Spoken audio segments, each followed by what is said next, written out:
ರಾಜ್ಯ ಸರ್ಕಾರ 2 ವರ್ಷ ಪೂರೈಸಿದಾದ್ಮೇಲೆ 2 ವರ್ಷ ಆದಮೇಲೆ ಮುಖ್ಯಮಂತ್ರಿಗಳ ಬದಲಾವಣೆ ಆಗ್ತಾರೆ ಮತ್ತು ಸಚಿವ ಸಂಪುಟದಲ್ಲಿ ಶೀಘ್ರ ಬದಲಾವಣೆ ಆಗುತ್ತೆ ಅಂತೇಳಿ ಅಲ್ಲಿ ಯಾರ ಬದಲಾವಣೆ ಆಗುತ್ತಾ ಯಾವಾಗ ಡಿ ಕೆ ಶಿವಕುಮಾರ್ ಅವರು ಮುಖ್ಯಮಂತ್ರಿ ಆಗ್ತಾರೆ? ಬೆಳಗಾವಿ ಜಿಲ್ಲೆ ಹೆಚ್ಚುವರಿಯಾಗಿ ಏನೋ ಸ್ಥಾನ ಸಿಗುತ್ತಾ ಹಿಂದೆ ಎದುರು ಶ್ರೀಮಂತ 4-5 ಜನ ಮಿನಿಸ್ಟರ್ ಆದಂತ ಅವಕಾಶ ಹೆಚ್ಚುವರಿಯಾಗಿ ಸಿಗುತ್ತಾ? ನೋಡಿ, ಈ ಪ್ರಶ್ನೆ ಬಹಳಷ್ಟು ಸೂಕ್ಷ್ಮವಾಗಿರುವಂಥ ಪ್ರಶ್ನೆ. ಅದರಲ್ಲೂ ನಾವು ಜವಾಬ್ದಾರಿ ಸ್ಥಾನದಲ್ಲಿ ಇದ್ದೀವಿ. ನಾನು ಮಂತ್ರಿಮಂಡಲದಲ್ಲಿ ಮಂತ್ರಿಯಾಗಿ ಕೆಲಸ ಮಾಡ್ತೀನಿ. ಆದರೆ ಮೊದಲಿನಿಂದನೂ ಹೇಳ್ಕೊಂಡು ಬಂದಿದ್ದೀನಿ, ನಮ್ಮ ಪಕ್ಷ ಹೈಕಮಾಂಡ್ ಪಕ್ಷ.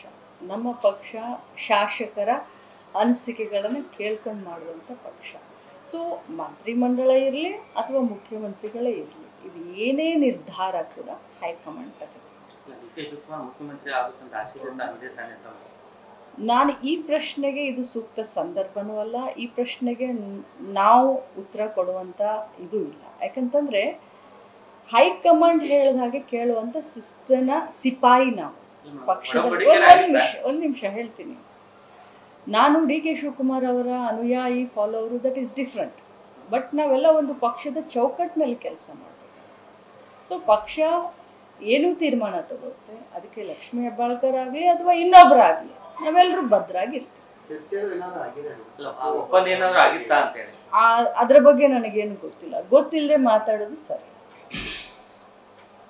ಕಮಲ್ ಹಾಸನ್ ಅವರು ಕನ್ನಡದ ಬಗ್ಗೆ ಹೇಳಿಕೆ ಈವರೆಗೂ ಕೂಡ ಕ್ಷಮೆ ಕೇಳ್ತಾ ಇಲ್ಲ, ಸಾಕಷ್ಟು ಆಕ್ರೋಶ ವ್ಯಕ್ತಪಡಿಸ್ತಾ ಇದ್ದಾರೆ. ಇದ್ರ ಬಗ್ಗೆ ನೋಡಿ, ಕನ್ನಡ ಭಾಷೆ ಬಗ್ಗೆ ಅಥವಾ ಕನ್ನಡದ ಇತಿಹಾಸದ ಬಗ್ಗೆ ಅವರು ಏನೇನು ಮಾತನಾಡಿದ್ದಾರೆ, ಒಂದು ಅವ್ರ ಕ್ಷಮೆಯನ್ನು ಕೇಳಿಬಿಟ್ರೆ ಕನ್ನಡಿಗರೇನು ಅಷ್ಟೊಂದು ಕಠಿಣ ಹೃದಯದವ್ರಂತರೂ ಏನಲ್ಲ. ನಾವು ಭಾಳಷ್ಟು ಹೃದಯವಂತರು, ಹೃದಯ ಶ್ರೀಮಂತಿಕೆಯನ್ನು ಮೆರೆದಂಥವ್ರು ಕನ್ನಡದವರು. ಸೊ ಅದಕ್ಕೆ ನಾನು ಮೊನ್ನೆ ಕಮಲ್ ಹಾಸನ್ ಅವ್ರಿಗೆ ಇಷ್ಟೇ ಹೇಳಲಿಕ್ಕೆ ಬಯಸ್ತೀನಿ, ತಾವು ಕೂಡ ಒಬ್ಬ ಒಳ್ಳೆಯ ನಟನಾಗಿ ದೇಶದಲ್ಲಿ ಅನೇಕ ಅನುಯಾಯಿಗಳು ತಮಗಿದ್ದಾರೆ, ಹಿರಿಯರಿದ್ದೀರಾ. ಕನ್ನಡಿಗರ ಭಾವನೆಗಳನ್ನು ಕೆರಳಕ್ಕೆ ಹೋಗಬೇಡಿ. ಒಂದು ಕ್ಷಮೆಯನ್ನು ಕೇಳಿ ಈ ಒಂದು ವಿಷಯವನ್ನು ಇಲ್ಲಿಗೆ ಮುಗಿಸೋದು ಒಳ್ಳೆಯದು ಅಂತ ನಾನು ಹಿರಿಯರಾದಂಥ ಕಮಲ್ ಹಾಸನ್ ಅವರಿಗೆ ಹೇಳಲಿಕ್ಕೆ ಬಯಸ್ತೀನಿ. ನ್ಯೂಸ್ ಫಸ್ಟ್ ನಿರ್ಭೀತಿಯಿಂದ ನಿಮ್ಮ ಪರವಾಗಿ.